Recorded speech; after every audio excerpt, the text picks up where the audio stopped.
성경 말씀 신약성경 누가복음 6장입니다. 신약성경 누가복음 6장 20절에서 23절까지 말씀입니다.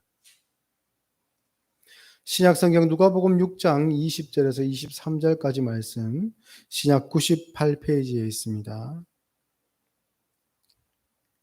다 같이 하나님의 말씀을 받들어 읽겠습니다. 예수께서 눈을 들어 제자를 보시고 이르시되 너희 가난한 자는 복이 있나니 하나님의 나라가 너희 것이며 지금 줄인 자는 복이 있나니 너희가 배부름을 얻을 것이며 지금 우는 자는 복이 있나니 너희가 웃을 것이며 인자로 말미암아 사람들이 너희를 미워하며 멀리하고 욕하고 너희 이름 하여 버릴 때에는 너희에게 복이 있도다. 그날에 기뻐하고 뛰놀라 하늘에서 너희 상이 큼이라. 그들의 조상들이 선지자들에게 이와 같이 하였느니라. 아멘. 1988년에는 우리나라에 굉장히 큰 일이 있는 한 해였습니다. 1988년 9월 17일부터 10월 2일까지 대한민국 서울에서 올림픽이 개최가 되었습니다. 이전까지 동서냉전의 기류로 인해서 다른 올림픽들에서는 참가 국가가 서로 갈등으로 인해서 많이 적었었는데 이 서울 올림픽을 통해서 동서가 화합하는 그러한 큰 규모의 올림픽으로 이렇게 다시 분위기가 전환되는 그런 전환점이 있는 의미 있는 올림픽이었습니다. 그리고 이 올림픽을 통해서 대한민국 서울을 세계에 알릴 수가 있었고 동양의 작은 나라에서 또 한국 전쟁으로만 서구에 알려져 있던 그런 나라에서 올림픽까지 개최할 수 있는 산업적으로도 성공한 나라라는 이미지를 세계에 주기 시작한 그런 아주 전환점이 되는 그런 시기였습니다. 그런데 나라가 이렇게 떠들썩하게 축제 분위기에 젖어 있을 때 10월 2일까지 이제 올림픽이 있었다고 했죠. 그런데 같은 해 10월 8일, 6일밖에 없습니다. 채 일주일이 지나지 않은 10월 8일에 세상이라면 그렇습니까? 대한민국을 떠들썩하게 한 사건이 터졌습니다. 그것은 그 죄수들 10여 명의 죄수들이 탈옥한 사건이 있었습니다. 그 10월 8일, 1988년 10월 8일 올림픽이 끝난 지 채 일주일도 안 된 그 시점에 10여 명의 죄수가 탈출했고 그 중에 또 몇 명은 열 몇 시간이 지나지 않아서 다시 재검거되는 일도 있었는데 3명이 끝까지 남아가지고 도주 행각을 벌였던 사건이 있었습니다. 그래서 이제 뉴스에도 나고 또 마지막에는 인질극을 벌이면서 경찰과 대치하면서 10월 16일에 이제 마지막에 경찰들에 의해서 제압당하게 되는 그런 사건이 있었습니다. 그때에 이 탈옥을 주도했던 주범이 지강헌이라는 사람이었는데요. 당시 같이 탈출을 공모하고 탈출했던 사람 나이가 22살, 21살 이렇게 어렸는데 근데 상대적으로 이 지강헌은 34살, 우리나라 나이로는 그때 35살 정도 되는 상대적으로 나이가 많은 사람이었다고 합니다. 이 사람은 어릴 때는 감수성이 풍부한 사람이어서 시인이 되고자 하는 그런 마음이 있었는데요. 그런데 이제 집안이 어렵고 또한 부모님의 그 무관심 속에서 초등학교, 그때는 국민학교였습니다. 국민학교까지밖에 나올 수 없었습니다. 그리고 이제 사회에 이렇게 던져지게 됐는데, 물론 이것은 개인의 책임입니다만 그 이후로 이 지강원은 싸움질하고 사람의 물건을 훔치고 절도와 도둑질을 하는 그러한 삶을 살았습니다. 그러다가 이제 마지막 이제 잡혀서 판결을 받게 되었는데 그가 17년형을 이제 받습니다. 그것은 이전에 전과가 이미 11범, 잡범까지 합쳐서 11범의 전과가 있었고, 그리고 이제 마지막에 그 강도질을 한 것까지 다 해가지고 17년형을 이렇게 이제 선고를 했습니다. 30대 초반에 17년형을 받았다라는 것은 어떻게 보면 나중에는 출소되어서 나올 때는 이제 50대가 훌쩍 넘어서야 되는 그런 나이이기 때문에 당시에는 이제 내 젊으면 끝났겠다 이런 생각을 할 수도 있었겠죠. 이전에 가지고 있었던 사회에 대한 불만과 그 모든 것들 응어리들이 있었는데 당시에 또한 비슷한 시기에 또한 뉴스가 하나가 있었는데요. 전직 대통령의 동생이었던 그 전경환이라는 사람이 수십억의 돈을 사기와 횡령을 해 가지고 그 사기와 횡령 범죄로 이제 재판을 받게 되었었는데요. 이 사람은 7년형을 받았었는데 수십억을 사기쳤었어도 그때 수십억이라고 하면 지금 수백억에 해당됩니다. 대통령 전직 대통령의 동생이란 이유로 돈으로 인제 판사를 매수했다는 그런 의혹을 받고 있죠. 그래서 인제 7년형을 받고 실질적으로 감형을 받았고 2 년만 살고 나옵니다. 그리고 수감 생활 중에서도 온갖 편의를 다 제공받았다는 그런 이야기들이 있습니다. 그러한 모든 그 사회적인 불만들 자기가 자라오면서 겪었던 지간헌이 어릴 때부터 겪었던 그러한 부조리라고 생각했던 부당한 대우들 그 분노들이 꽉꽉 차 있다가 그것이 범죄로 조금씩 포출되던 상황에서 '아 이 사회에서 내가 설 곳은 없겠구나.'라는 그런 판단을 하고 '에라 모르겠다.' 아마 이런 생각했던 것 같아요. 그리고 탈옥을 합니다. 그리고 그 마지막 인질극을 벌일 때에 그가 했던 말 중에 유명한 말이 있습니다. 유전무죄, 무전유죄. 여기서 저는 돈을 의미합니다. 돈 있는 사람은 무죄고 돈 없는 내 같은 사람은 유죄다. 그러니까 이 세상의 부조리다라고 그렇게 이야기하고 자기가 갖고 있었던 탈옥할 때 그 탈취했던 권총 하나와 칠탄 5발을 다 사용하고 난 다음에 이것을 인제 뭐 인질에게 사용하거나 이 총을 경찰에게 사용하지 않고 인제 이게 자기 방어용으로 이렇게 좀 협박한 용으로 사용하고 난 다음에 실탄이 다 떨어진 그 인제 그때는 사망하지 않고 진압으로 들어온 경찰에 의해서 사살당합니다. 근데 그 지강원이 했던 표현 중에 지금까지 남아 있는 이 표현 유전무죄 돈이 있으면 무죄고 돈이 없으면 유죄이다. 참 어떻게 보면 자본주의 사회에서 돈이 모든 것의 가치가 되고 돈으로 모든 가치를 환산할 수 있는 이 사회에서 참 뼈 때리는 속된 말로 뼈를 때리는 그러한 표현이었다라고 할 수 있습니다. 물론 그가 이런 말을 했다고 해서 그가 참 불우한 어린 시절을 살았다고 해서 그의 범죄 행각이 정당화되는 것은 절대 아닙니다. 그러나 그의 이 말 한마디가 우리 사회가 어떠한 방향으로 가고 있고 어떠한 가치로 그때 형성됐고 지금까지도 오고 있는지를 우리는 참 씁쓸한 마음으로 돌아볼 수밖에 없습니다. 그래서 이 사회는 돈이 있어야 풍족한 삶을 삽니다. 재물이 없으면 상대적으로 비참하다고 하는 인생을 살게 됩니다. 그게 우리의 사회이지요. 그래서 가난이 어떻게 보면 죄처럼 느껴지고 부요함이란 것이 또 다른 의미로서는 성공이라는 단어, 올바름이라는 단어와 또한 등치되는 그러한 세상이 요즘 세상인 것 같습니다. 그렇기 때문에 오늘 본문의 말씀 가난한 자에게 주시는 하나님의 복, 축복의 말씀, 또한 줄인 자, 우는 자들에게 주시는 예수님의 축복의 말씀은 오늘날을 살아가고 있는 신자에게 시사한 바가 크다라고 할 수 있겠습니다. 그런데 오늘 본문에 등장하는 이 내용은 익히 들어본 그 내용이지요. 마태복음 5 장부터 예수님께서 기록하신 말씀하신 산상수훈의 첫 시장 팔복이라고 이른바 팔복이라고 일컫는 그 내용과 같은 그 문맥 안에 있습니다. 그러나 팔복에는 심령이 가난한 자라고 표현되어 있는데 오늘 본문에는 가난한 자라고만 이렇게 표현이 되어 있습니다. 애통하는 자도 마찬가지고 그 팔복에 등장하는 산상수훈에 등장하는 그러니까 앞에 붙어 있는 영적인 수식어를 제거한 담백한 어떤 그러한 표현처럼 보입니다. 그리고 실제로 어 마태복음 5 장에 등장했던 그 산상수훈에서의 장소와 예수님께서 이 누가복음 6 장에서 말씀하신 이 내용을 선포하신 장소는 다른 장소입니다. 그래서 이 누가복음 6 장에 대해서 산상수훈과 대비해서 평지복음 이렇게 인제 평지복음이라고 보통 이렇게 다르게 구분해서 이야기하기도 합니다. 그러나 같은 문맥 안에 있는 것은 분명합니다. 그런데 이 누가복음을 이렇게 한번 가만히 읽어 보면요.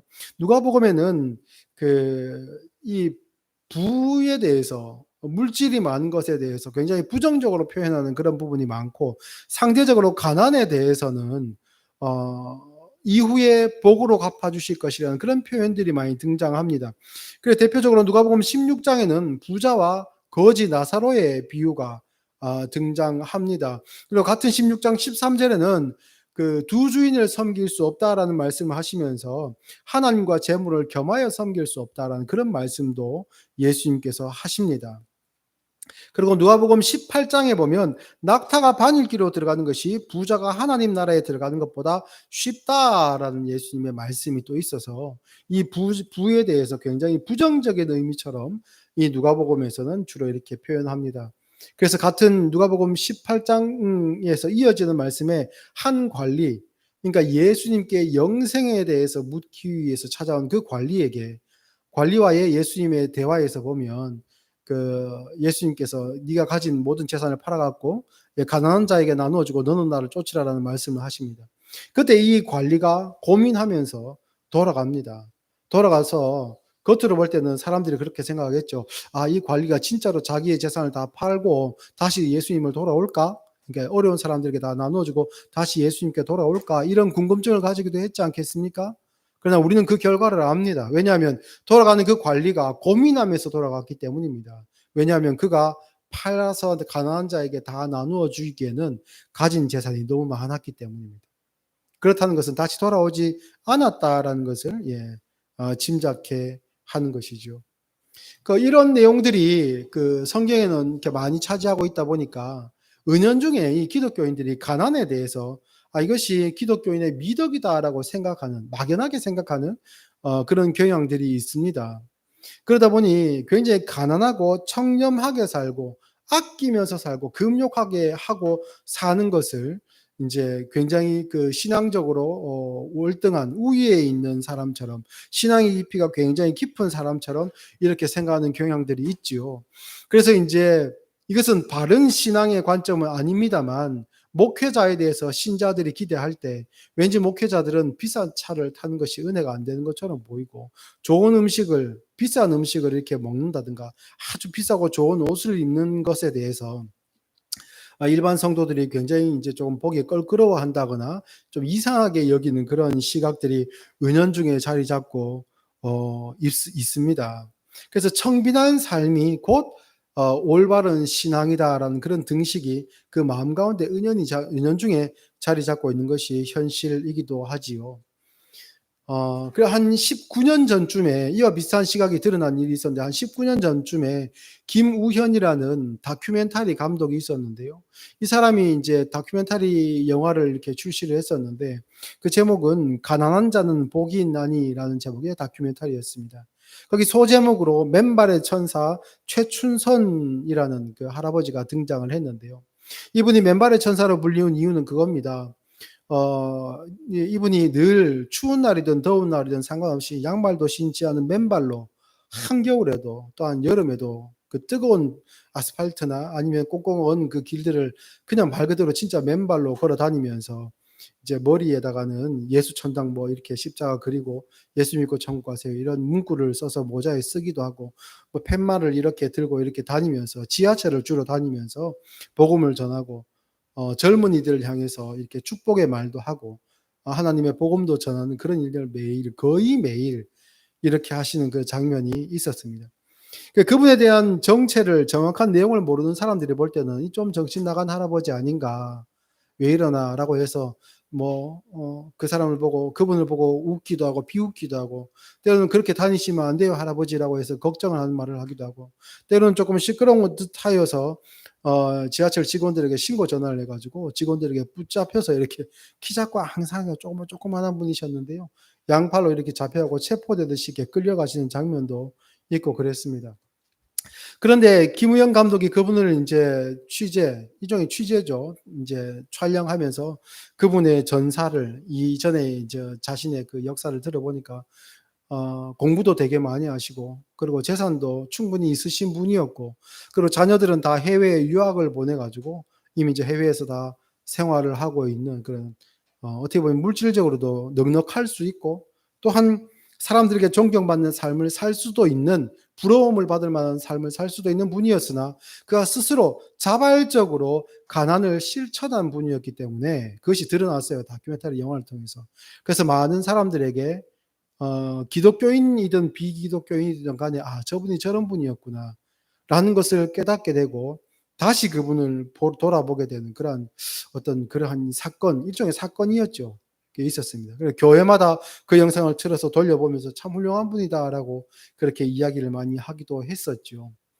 그리고 마찬가지로 기독교 안에뿐만 아니라 불교에서도 무소유라는 그 삶의 그 가르침을 이야기했던, 그리고 직접 실천했던 성철이라는 스님이 있었습니다. 이분도 불교인들뿐만 아니라 비불교인에게까지도 좋은 영향을 많이 미치고 그분이 낸 그 발매한 책에 대해서 불티나게 팔려 나가면서 그 책을 사람들이 많이 읽고 거기에 대해서 감명을 받았다라고 많은 사람들이 이야기를 했었습니다. 근데 정작 이 최춘선 할아버지의 이야기를 접하고 또한 무소유의 삶을 꿈꿨던 사람들 중에 누구도 스스로 택한 그 가난의 삶을 갔던 사람은 제가 들어보건대 없었던 것 같습니다. 거의. 드러난 사람 중에는 그랬습니다. 그 왜 그럴까요? 그게 왜 그럴까요?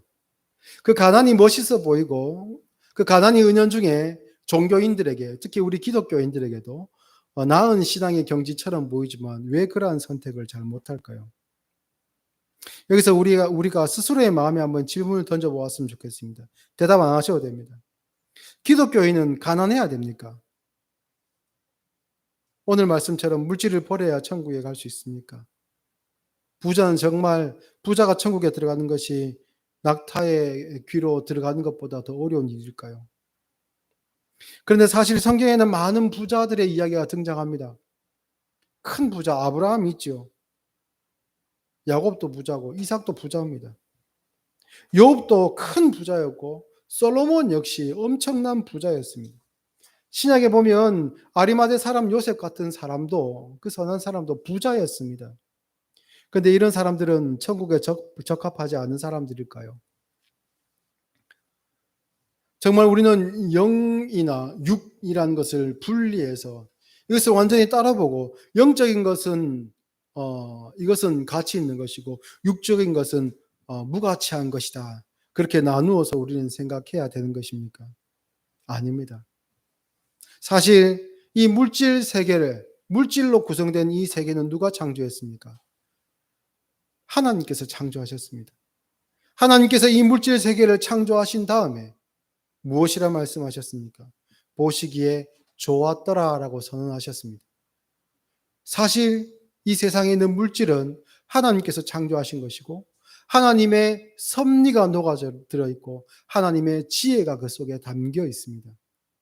죄의 눈으로 가리워져 있기 때문에 비신앙인들이 거기서 하나님을 발견하지 못할 뿐이지 이 세상은 하나님이 창조하신 것이고 하나님의 놀라운 지혜와 우리를 향한 사랑의 마음이 이 세상 가운데 녹아들어 있습니다. 물질은 악한 것이 아니라 선한 것이었습니다. 아담과 하와는 이 에덴 동산에서 나오는 모든 열매를, 하나님이 보시기에 기뻐하신 그 모든 열매를 먹을 수 있었습니다. 물론 선악을 알게 한 나무의 열매는 먹지 말라라고 말씀하셨지요. 그러나 아담과 하와가 시험에 빠져서 선악을 알게 하는 일에 하나님처럼 되고 싶은 그 죄악된 마음을 품고 하나님의 말씀에 불순종하여 그 과일을 먹게 되죠. 사실 물질을 갈망하는 이 마음, 하나님께서는 이것을 다스리라고 맡겨주셨지만 이것을 갈망하는 마음을 품었던 아담과 하와가 그 물질의 가치 자체를 갈망함으로 그 물질을 하나님과 같은 자리에다가 올려놓음으로 말미암아 그들은 타락하게 됩니다. 물질은 하나님이 창조하시고 사람에게 다스리라 하신 대상이었습니다. 그가 그것을 갈망하게 되자 이것은 우상과 같은 위치로 올라가게 되었습니다. 그리고 결국 하나님과 물질을 겸하여 섬길 수 없다고 하신 하나님의 말씀처럼 우리가 물질을 우상처럼 섬기게 되자 사람은 하나님을 자연스럽게 떠날 수밖에 없게 되었지요. 하나님과 재물을 겸하여 섬길 수 없다라는 하나님의 이 말씀은 재물을 무조건 버려라라는 뜻이 아닙니다. 선악과를 먹지만 않았다면, 그래서 그냥 에덴 동산에 그 나무가 계속 존재했었다면 아무런 문제가 되지 않지요. 그것 자체가 죄가 아닙니다. 그런데 아담과 하와가 에덴 동산에서 그 나무를 제거하지 않았다고 해서 그에게 하나님께서 그들에게 책망하신 건 전혀 아니죠. 이것은 마치 이스라엘이 사사시대를 지나오면서 왕을 구할 때 하나님께서 왕을 구하는 이스라엘, 그들을 보시면서 사무엘과 대화를 하시지 않습니까? 그러면서 말씀하시는 것이, 이들이 왕을 구하는 것을 보면 사무엘 너를 버린 것이 아니라 하나님이 나를 버렸다라고 말씀하시죠. 그러면 왕을 구하는 것은 잘못되었습니까? 이스라엘에 왕이라는 제도가 없는 것이 옳습니까? 아닙니다. 이스라엘이 요구한 왕, 그들이 갈망하는 왕, 그들이 욕망한 것을 이루어 줄 왕을 찾았던 이스라엘은 그 왕이라는 존재를 우상처럼 섬기려고 했고, 그래서 하나님을 버리게 된 것인데, 하나님은 따로 준비한 왕이 있었습니다. 다윗이었죠. 1차적으로는 다윗이었고, 마지막으로는 그 다윗의 자손으로 오실 예수 그리스도를, 참왕이신 예수 그리스도를 하나님은 준비하고 계신 것이죠. 왕이라는 제도가 문제가 아닙니다. 왕을 우상으로 섬긴 것이 문제이죠.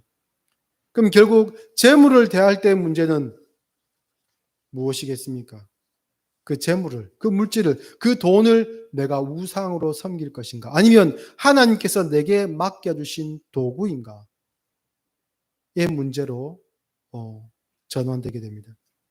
재물이 원래 있던 위치에 있지 않고 우상의 위치로, 그 자리로 옮겨갈 때 우리는 결국 하나님의 나라로 들어갈 수 없습니다. 그 물질이, 우상이 우리를 구원할 수 없고 하나님만이 우리를 구원하실 수 있기 때문이죠. 여러분, 돈이라는 것은 지폐로 보면 실체가 있습니다. 실체가 이렇게 종이돈으로도 있고 동전으로도 있죠. 그리고 요즘은 다 계좌로 사용하기 때문에, 전자 계좌로 사용하기 때문에 찍히는 숫자가 있습니다. 그것을 사용하여서 실체가 있는 재화를 가진 어떤 물질들을 바꿀 수 있습니다. 교환할 수가 있죠. 그런데 그것은 참으로 신기루와 같아 보입니다. 쫓아가면 있을 것 같은데 결국 그것만 쫓다 보면 쓰러지고 맙니다. 이런 돈은 우리의 눈을 가리게 만들어서 하나님을 보지 못하게 합니다. 정말 위험한 존재들이죠. 그러면 언제 돈이 우리를 파괴하는 우상이 될까요? 하나님과 재물을 겸하여 섬길 수 없다고 하는데, 그러면 돈은 어떤 자세로 바라보아야 될까요? 흔히 하나님보다 돈을 더 사랑하면 안 된다고 그렇게 이야기하죠. 뿐만 아니라 하나님보다 다른 어떤 것조차도, 심지어는 가족들조차도 하나님보다 더 사랑하면 안 된다라고 말씀하십니다. 마태복음 10장 37절에는 예수님께서 아버지나 어머니를 나보다 더 사랑하는 자는 내게 합당하지 아니하고 아들이나 딸을 나보다 더 사랑하는 자도 내게 합당하지 아니하며 또 자기 십자가를 지고 나를 따르지 않는 자도 내게 합당하지 아니하니라라고 예수님께서 말씀하셨습니다. 그러면 이 가족, 아버지나 어머니, 또 자녀들, 아들이나 딸, 아내도 포함될 수 있고 남편도 포함될 수 있겠죠. 이들을 하나님보다 더 사랑하면 내게 합당하지 않다라고 하신 말씀. 이 말씀은 어떤 말씀이겠습니까? 십수년 전에 제가 사역하던 교회에서 특강을 하시기 위해서 잠깐 찾아오신 분이 자녀 교육에 대해서 하신 말씀 중에 이런 경험담을 이야기하신 분이 있었습니다. 자기가 자식을 보니까 하루는 너무 이쁘더랍니다.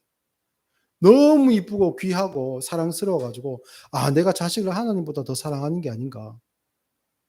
그런 마음이 들어 가지고 이건 하나님 앞에 범죄다라고 생각해 가지고 이 자녀를 떼놨답니다. 어린 나이의 아이인데. 엄마 아빠를 그렇게 간절히 찾고 그 어릴 때 아이가 부모의 사랑에 갈급한 그 아이를 강제적으로 딴 데 떼놓았답니다. 따로 자라게 했다고 하더라고요. 그 말을 듣고 참 이상하다 싶은 생각이 들었습니다. 저 마음은 무슨 얘기인지는 알겠는데 정말 하나님께서 그런 말씀을 하신 것일까? 하나님보다 가족을 사랑하지 말아라. 자녀를 사랑하지 말라. 이렇게 하신 말씀이 정말 그 같은 선상 안에 두고 비교의 대상으로 자녀와 하나님을 두고 무게로 저울질하여서 자녀를 더 사랑하는 마음을 더 억누르고 살아라라고 하는 것이 하나님의 말씀일까요? 저는 아닌 것 같습니다. 아무리 생각해도 그것은 비뚤어진 신앙이 아닌가 그런 생각이 듭니다. 여러분, 하나님은 우리가 서로 사랑하며 행복한 삶을 살기를 원하십니다. 자녀를 양육하며 부모 되신 하나님의 우리를 향한 그 마음을 알게 하십니다. 깨닫게 하시죠. 또한 친구를 위하여, 이제 곁에 있는 친구와 형제들을 위하여 자기 목숨을 희생하면 이에 더 큰 사랑이 없다라고 하시면서 사랑의 실체가 어떠한 것인지, 그래서 그 사랑을 실천하신 예수님의 사랑에 대해서 우리에게 말씀하시고 서로 사랑하라고 말씀하셨습니다. 그러면 하나님보다 더 사랑하지 말라 하신 것은 어떤 뜻일까요? 그것은 잘못된 사랑에 대한 이야기입니다.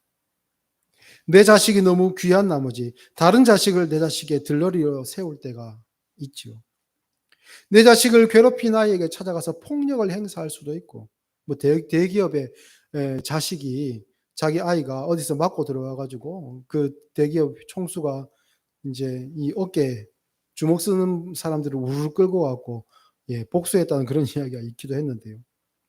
또한 내 자식을 사랑해서 불법적인 방법으로 아이의 진학 문제를 해결한다거나, 아들이 군대 가야 되는 아들이 있는데 또한 불법적인 방법으로 병역을 회피하는 그런 경우들도 종종 있다고 듣습니다.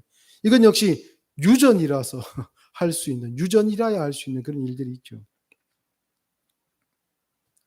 이렇게 잘못된 사랑을 이야기하는 것입니다. 이와 마찬가지로 열심히 땀을 흘려 일하고 재물을 모은 것, 그건 절대 죄가 아닙니다. 자녀를 사랑하여 하나님의 말씀으로 성실히 양육하는 것, 그것도 죄가 아닙니다. 부모를 공경하는 것, 하나님의 계명을 따라 부모를 공경하는 것, 그것도 죄가 아닙니다. 하나님보다 부모를 더 사랑하는 게 아니라는 것이죠. 반면에 나태하고 지혜롭지 못하고 불성실하게 사는 사람은 빈곤하게 되는 것이 이 땅을 창조하신 하나님의 창조 법칙입니다. 그래서 잠언 6장에 보면 게으른 자여 개미에게 가서 그가 하는 것을 보고 지혜를 얻으라. 개미는 두령도 없고 감독자도 없고 통치자도 없으되 먹을 것을 여름 동안에 예비하며 추수 때에 양식을 모으느니라. 게으른 자여 내가 어느 때까지 누워 있겠느냐. 내가 어느 때에 잠이 깨어 일어나겠느냐. 좀 더 자자, 좀 더 졸자, 손을 모고 좀 더 누워 있자 하면 내 빈궁이 강도같이 오며 내 곰핍이 군사같이 이르리라. 당연한 이야기지요. 삶의 지혜입니다. 그러나 언제 우리의 삶에서 물질이, 돈이, 재물이, 또한 확장된 의미에서 가족이, 자녀가, 또한 나 자신이 우상이 되는가? 첫 번째로 돈을 추구하기 위해서 하나님의 계명을 어길 때 그것은 우상이 됩니다. 일확천금을 누린다거나 정당히 땀을 흘리고 수고의 대가로 그 재물을 얻지 않고 부정한 방법으로 그것을 취한다면 그것은 하나님 앞에의 죄입니다. 정당한 방법으로 정말 땀을 흘리고 손으로 수고하고 나의 지혜를 동하여 근면 성실히 일하여 돈을 벌게 된다면 그것은 하나님의 축복이죠. 그러나 남을 속여서 부정한 방법으로 돈을 모은다면 그것은 우상이 됩니다.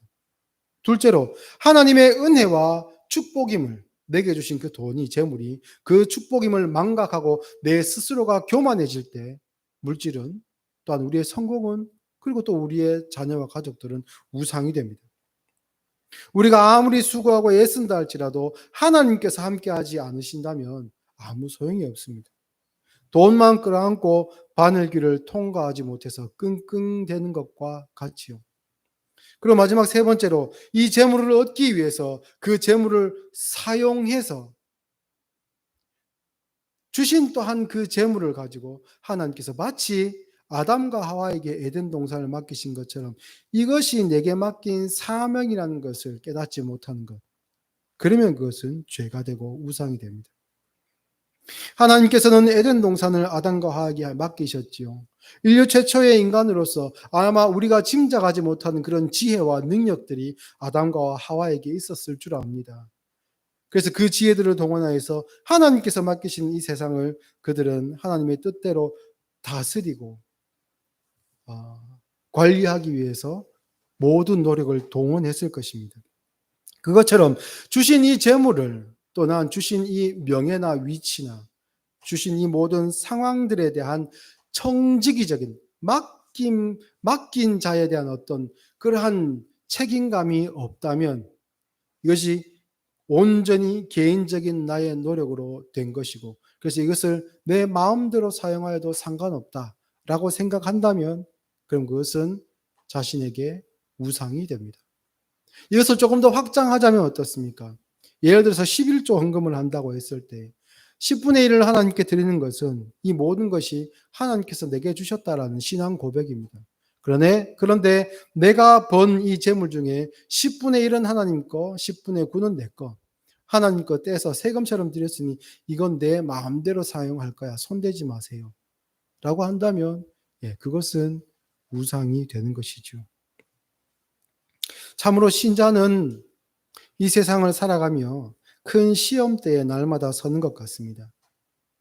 재물이 없이 이 세상을 사는 것, 정말 물질적으로 가난한 자의 삶을 사는 것은 쉽지 않은 것 같습니다. 때로는 그 가난이 선택된 가난이기도 하고, 또한 피할 수 없는 가난인 사람도 있습니다. 그리고 또 어떤 사람은 유산으로 물려받거나 자기의 큰 노력을 들이지 않고 부한 삶을 살 수도 있고, 또한 어떤 사람은 열심히 노력하여 풍족한 삶을 누릴 수도 있습니다. 각자 받은 달란트를 따라, 또한 처한 환경을 따라서 그 정도의 차이는 있지요.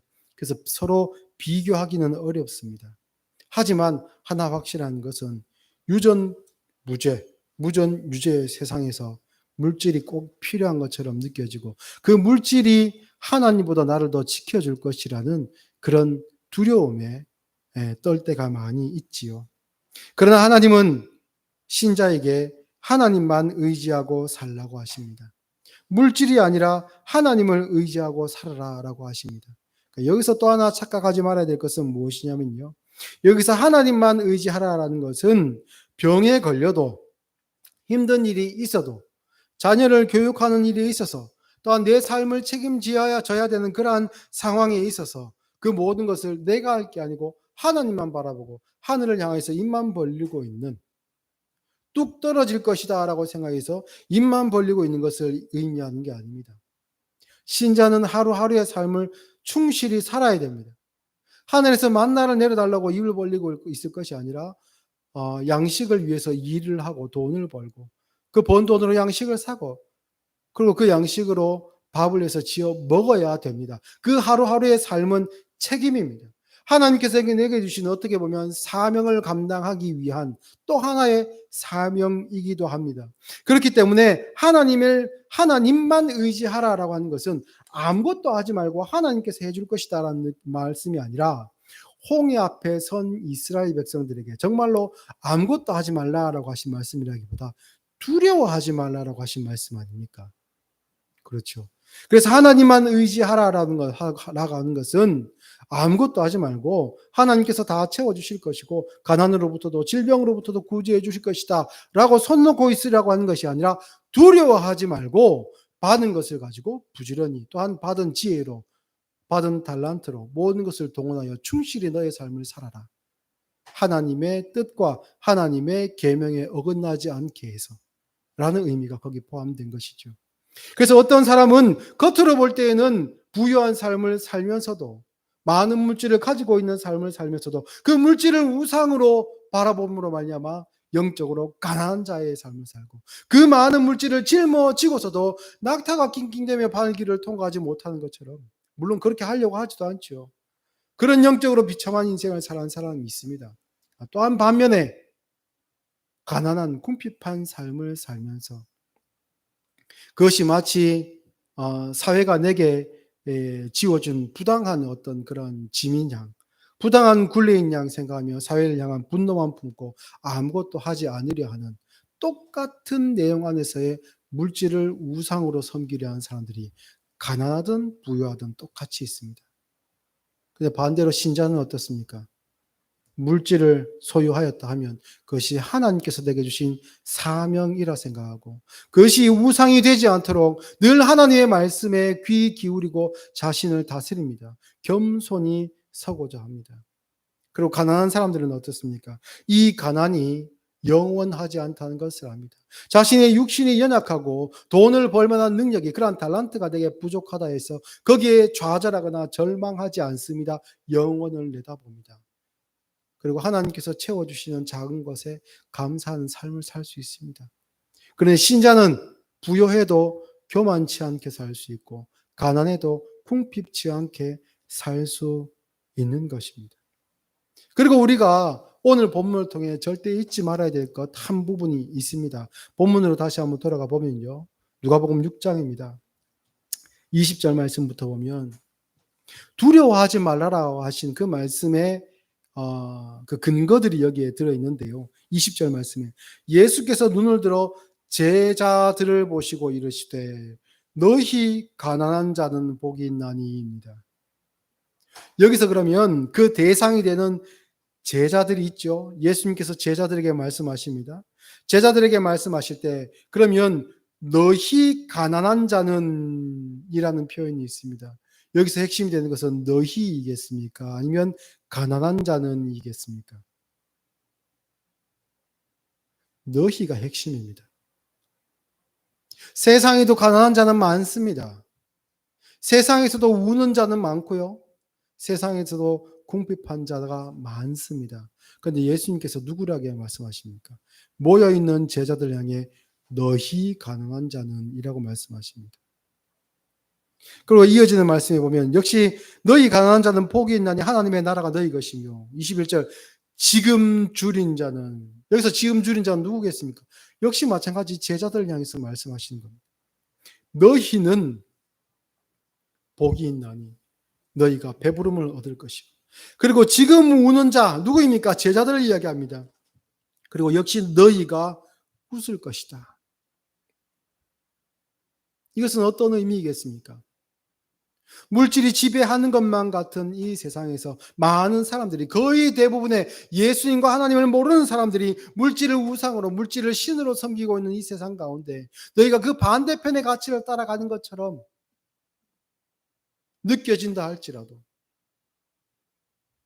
그래서 때로는 하나님께서 재물을 사명으로 턱 안겨주었을 때 그것을 가지고 세상 사람들처럼 나의 권위와 나의 권세와 나의 힘으로 사용하지 못하는 자의 삶을 산다 할지라도 또는 그 반대편에서 정말로 물질적으로 궁핍한 자의 삶을 살며 사회적으로 소외된 자의 삶을 사는 그러한 인생길을 간다 할지라도 같은 내용 안에서 너희 가난한 자는 너희들은 복이 있나니 어떠한 위치와 어떠한 모양으로 그 자리에 서 있다 할지라도 나의 제자 된 너희들은 복이 있나니 이것을 예수님께서 말씀하고 싶은 것인 것입니다.